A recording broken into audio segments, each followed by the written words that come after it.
visiting Blockbuster in 2026 is like doing the burst strategy in 2025. I like, who's doing that? What is that all about? Can we go rent a movie even? Let's go.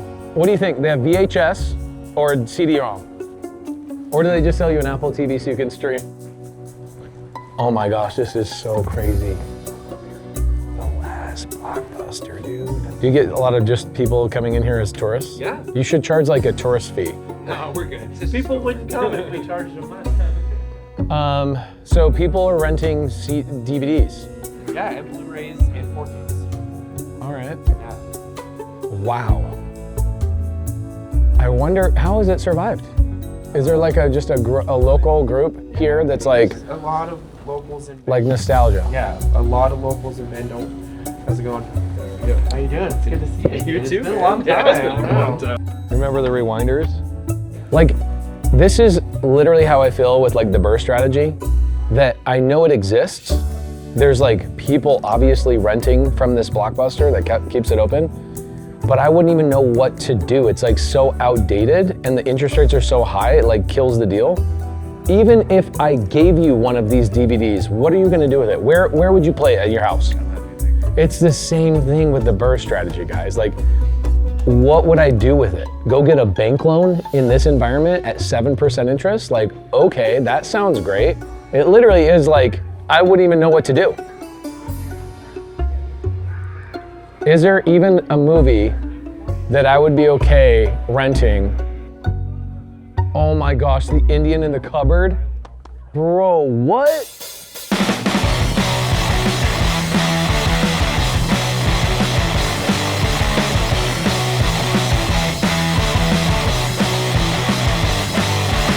Guys, day 2 without any caffeine. People kept telling me that I have too much energy, so I'm trying to dial it down. We've been doing deals left and right in Oregon, and today is no different. We're here in Bend, Oregon. We've never done a meetup here, although our local sub-2 community runs the meetups here. I've never done one, so I'm pumped and excited about being in Bend, Oregon. Let's go have some fun in the meetup. You know what?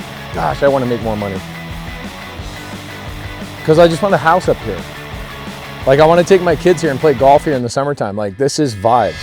Every meetup is a different vibe. Everyone. We've never done one in a country club. Out of 90 stops, we've never had a country club. We've done one in a Mennonite church in Pittsburgh, Pennsylvania. We did one in a Catholic church in San Antonio, like stadium filled. That was a really cool one. We've done them in gravel like parking lots where Jamil and I are on a park bench with 150 people around with like mosquitoes attacking us. We've done many with mayors of this local city coming and showing up. And I'd say the hardest thing is always the inconsistency of the AV, the audio that we have. Who was in Seattle the other night? Was the audio, it was bad, right? Yeah. That was actually, I'll give that like a 7 out of 10 compared to what we've dealt with. Like, we went to Costco along the way and we're like buying our own speakers. It's been a blast. We've had such a fun adventure. My wife and kids have been with us for most of the city tours, but now my daughters are back in dance, and so they're coming and going on the tour. But what we've never done on the tour, out of 90 stops, I just looked at this room and I was like, I don't think this room wants to be preached at and talked to.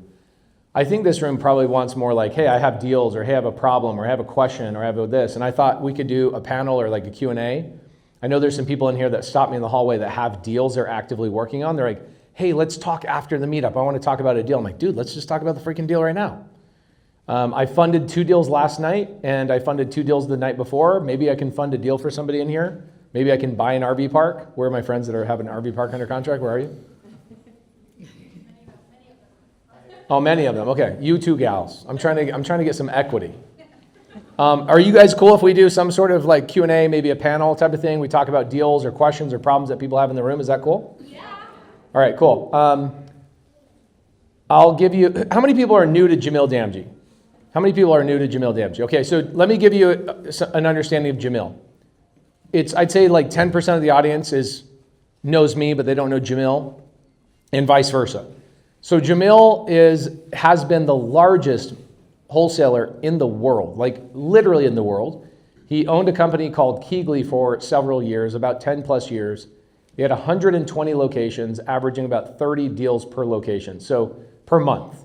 So think about that, 110, 120 locations times 30 deals. I mean, they're doing 400 plus transactions. No, you're doing thousands of transactions a month, thousands. He knows how to scale businesses and wholesale and all that stuff. And now he's focusing on building a co-living business with his sister, who Jamil, myself, my wife, and his sister were on a TV show on A&E for a couple of years. Him and Rahima are now doing co-living, and your primary tenant is a nonprofit tenant primarily. Yes, sir. Okay, so co-living questions, extraordinaire, probably one of the best in the business. Definitely the best in the business at comping single-family properties, looking for buyers, those types of things.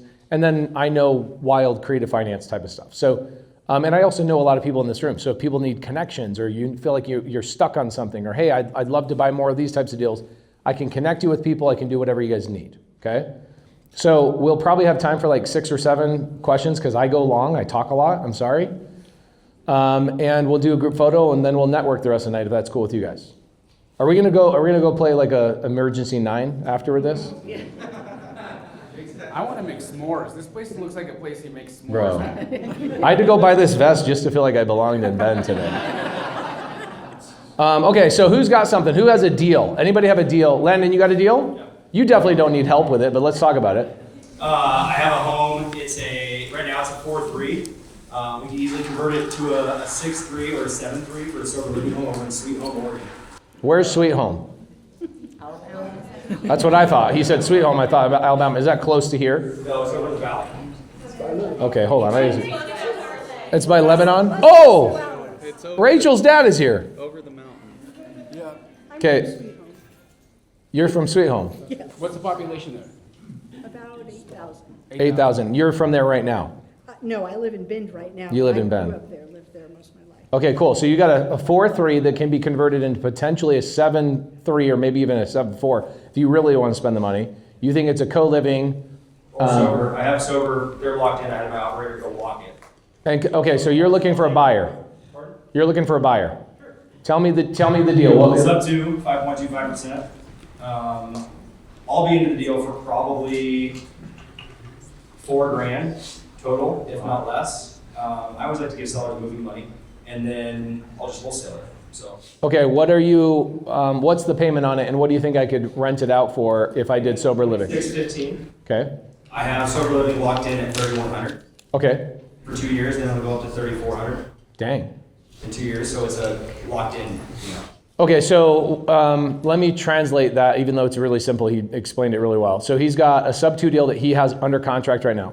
It's not his primary area of holding in his portfolio. He's building here in Bend. He's building in, are you still building in Montana and Kalispell? And he says, hey, I've got a deal and it's already ready to go. And he already has the sober living operator that would rent it out. It's cash flowing about $500 a month. Gross. Okay, so the advantage of that though, is that there is no manager in between. You're giving, what's the name of the company again? Oxford House. Oxford. Anybody not know what Oxford House is? Raise your hand if you don't know what Oxford House is. Okay, so like 30% of the room. Oxford House is something you're gonna wanna pay attention to because they're getting a ton of funding right now. Oxford House is essentially a government-funded sober living facility. So they get people out of, rehab and they're helping rehabilitate them. They're getting government funding. It's called COC, Continuation of Care. And so these guys are flush with cash and they, like your property over here, you do nothing with that property, is that correct? They manage it, they take care of it 100%. Anything that happens to the property up to, I want to say, $400 a month, they have to take care of it when we call. Okay, cool. So it is, we got, Utilities, landscaping, snow, everything. if I want to buy that deal from you, Landon, how do I reach out to you? On Instagram or your cell phone? Yeah, you guys will see my photo up here. Scan that for my Instagram and just DM me. Okay, so by the way, even if you're not the buyer, if you were smart, I would be getting Landon's information. If you're like, hey, I have a deal, will you look at it? Hey, I need help with a seller. You're probably gonna need Landon at some point, especially if you guys are in Bend, Oregon, okay? So pull that information. I mean, it's an instant cash flow deal. How did you find it? PPC, Pay-per-click. pay-per-click, inbound lead in my wholesale operation. Amazing. Do you remember what the seller's problem was? I think he just can't afford it. I think she's a teacher, and then he just lost his job, but they're still making the payments. They just want to walk away. Yeah. Okay, cool. There's a lot of that going on right now. Okay, thank you, Landon. Anybody else got a deal? Okay, what do we got? I just had a question about the multi-dwelling for senior living or sober living. Yes. How do you find that, that employee that's gonna run the show for you? Okay, so Oxford House specifically manages it 100%. So you wouldn't need to manage Oxford House. Oxford House is a massive organization and they basically sublease your property. So it's as close to a triple net lease as you can possibly get. Do you know what a triple net lease is? Okay, so it's as close to that as possible. You do not need to have a person in between you and them at all. How many calls do you get on that property here locally? How many calls a month do you get on that Oxford House you have here locally? Zero. Zero management. You would never hire an employee to manage an Oxford House. Now, if you want assisted living, now you got a different problem, right? Are you thinking about doing assisted living? We're just really interested in finding out about multi-dwelling in general. Okay, if I were you, I would go sober living and I would go Oxford House if you're worried about management. I would definitely not go assisted living unless you have a bleeding heart for it. Who in here is a nurse? Okay, so usually the nurses or people that are like physician assistants, they're usually really good at that stuff, but if you do not have a bleeding heart for assisted living, I would stay away from it. I own 4 of them. I ended up selling them because you get involved in like all these people's lives and it keeps you away from the other things you want to do. But I would say Oxford House, I would focus on that. The other thing is they have so much demand and they want more houses. Like Landed could go give them 10 houses tomorrow and they could fill those all the way up and they'll manage them 100%. So good start would be that. Yes, sir. What makes a great location for a sober living? Do you have a good answer for that? He says, what's a good location? What makes a great location for a sober living? Non-rural, so near public transportation. They need, because everyone in the home has a job and a role in the community. So they're very much a part of that. So they need to be near public transportation, jobs. Like we're trying to get one in La Pine right now. That's still a new market potentially for them, but they have one in Prineville. They need one in Roseburg Bad right now, Seaside, Portland all over, of course. I have a bunch in Vancouver, Washington. The thing that I would do is, what I would do is I would connect with Landon. Why would I connect with Landon? I would connect with Landon, QR code right here, because I would get connected with Oxford House and I would actually get to know the manager of Oxford House. They'll tell you before you lock up a deal and get something under contract if they like the house before you buy it. Don't waste your time going, hey, I'm gonna buy this until you have a conversation with them. Like Landon, you bought that house and tenants, the 0 down 0% interest deal, you had a tenant move in 2 days after you closed. The Oxford House, did you already have them lined up on that property? Yeah, so you want to have them lined up before you even get the contract. So let's say Landon finds you a deal here locally, right? You don't have to cold call, you don't have to negotiate. You can buy a deal from somebody like Landon. So Landon sends you an opportunity in your email and you go, okay, hey, give us a couple of days, we're gonna call Oxford House. Oxford House looks at the deal, they might drive by and they go, we love this, we'll do it. That's when you would say yes to the contract and get under contract. Make sense? Leverage, leverage, leverage. Get their information.